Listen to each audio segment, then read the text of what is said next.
नमस्कार। मैं हूं विपुल और आप देख रहे हैं xcricketer.com का यूट्यूब चैनल। भारत बनाम इंग्लैंड जो टेस्ट मैच चल रहा है वेस्टर्न में, आज उसका अंतिम दिन है। कल उसका चौथा दिन था और इंग्लैंड को जीत के लिए 608 रन बनाने हैं जो आज तक कभी बने ही नहीं। 450 से ऊपर तो शायद ही किसी ने बनाए हो चौथी पारी में, चाहे जितना बेजवाल करो 608 नहीं बन सकते। उस पे कल आकाशदीप ने 2 और सिराज ने विकेट भी निकाल दिया। आकाशदीप के दोनों विकेट बहुत अच्छे थे, दोनों जो बोल्ड मारे वाकई में बहुत अच्छे थे। इस पिच पे जो एक बिल्कुल पाटा पिच है, सीमेंटेड टाइप की लग रही है, जिसपे हर बल्लेबाज आके अच्छे अच्छे रन बना रहा है, उस पे आकाशदीप ने बहुत अच्छी गेंदबाजी की है। हालांकि विकेट सिराज ने 6 ली है पहली पारी में और दूसरी पारी में भी 1 लिया है, लेकिन ये आकाशदीप की गेंदबाजी थी जो पहली पारी में भी भारत चढ़ा और दूसरी पारी में भी भारत चढ़ा। यहाँ तक कि पहली पारी में इंग्लैंड की पहली पारी में जब हैरी ब्रुक और जेमी स्मिथ अच्छी पार्टनरशिप किए थे, तो उसके बाद भी आकाशदीप ने ही ब्रुक को बोल्ड करके सफलता दिलवाई थी भारत को। उसके बाद सिराज ने टेल साफ कर दी थी और पहली पारी में भी आकाशदीप ने ही शुरू के 2 विकेट लिए थे। सिराज का भी योगदान महत्वपूर्ण रहा है और पहली बार ऐसा मैंने देखा है कि 2 तेज गेंदबाजों ने मिलकर पूरे 10 विकेट लिए हैं किसी पारी में। बहुत कम होता है ऐसा भारत की तरफ से। तो आकाशदीप की जितनी तारीफ की जाए उतनी कम है। और जसप्रीत बुमराह की अनुपस्थिति में मोहम्मद सिराज हमेशा अपने ऊपर कंधे पर जिम्मेदारी लेते हैं। बुमराह के साथ में उनका प्रदर्शन इतना अच्छा नहीं रहता है जितना बुमराह के बगैर रहता है। अभी एक आंकड़ा देखा था कि बुमराह जितने मैचों में खेले हैं उनके साथ में सिराज का बॉलिंग औसत 34 रहता है, जबकि जब बुमराह नहीं रहते हैं वहां पर उनका 26 रहता है।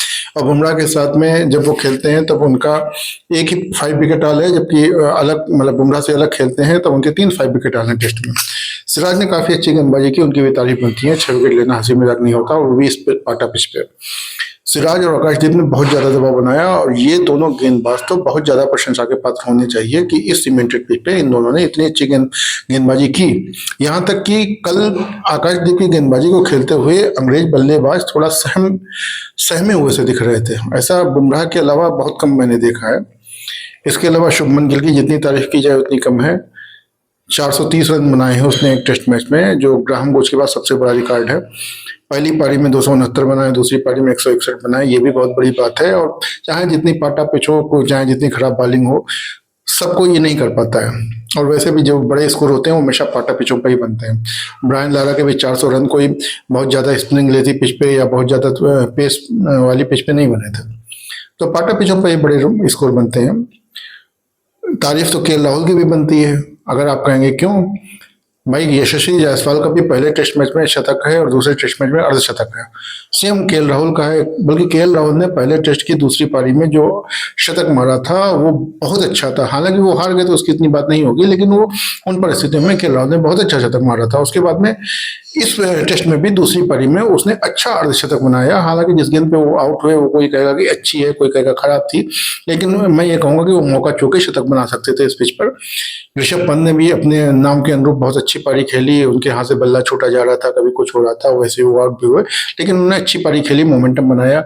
रविंद्र जडेजा ने भी जो टीम मैनेजमेंट ने उनको जिम्मेदारी दी थी उसको कायदे से निभाया।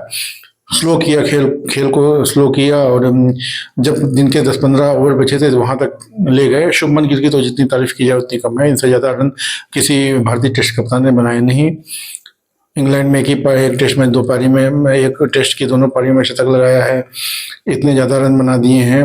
मतलब शुभमन गिल ने वाकई में बहुत बढ़िया किया है। और इसके लिए मैं पिच सबको कोने में रखो, क्योंकि जब यही इंग्लैंड के हैरी ब्रुक जब शतक बनाते हैं पाटा पिचों पे तो कोई पिच की बात नहीं करता। हैरी ब्रुक पहली पारी में टिके थे कुछ लाभ लेके अंपायर के निर्णयों का। इस बार देखो टिक पाते हैं कि नहीं टिक पाते हैं। हालांकि आकाशदीप पे हमको पूरा भरोसा है और मुझे ये लगता है कि ये इस पिच पे केवल नई गेंद पे से ही कुछ हो पा रहा है। उसमें भी भारत के नई गेंद के तेज गेंदबाज बहुत अच्छा कर रहे हैं। तो शुरू में हो सकता है 1-2 विकेट निकल जाए, फिर पार्टनरशिप लग जाए, लेकिन अंततः भारत ही जीतेगा। और ये बहुत बड़ी बात है। नई टीम, एक नए कप्तान के नेतृत्व में एक नई टीम जीतेगी, वो भी पहला मैच बुरी तरीके से हारने के बाद में। ये बहुत बड़ी बात है। तो भारतीय टीम को शुभकामनाएं। धन्यवाद।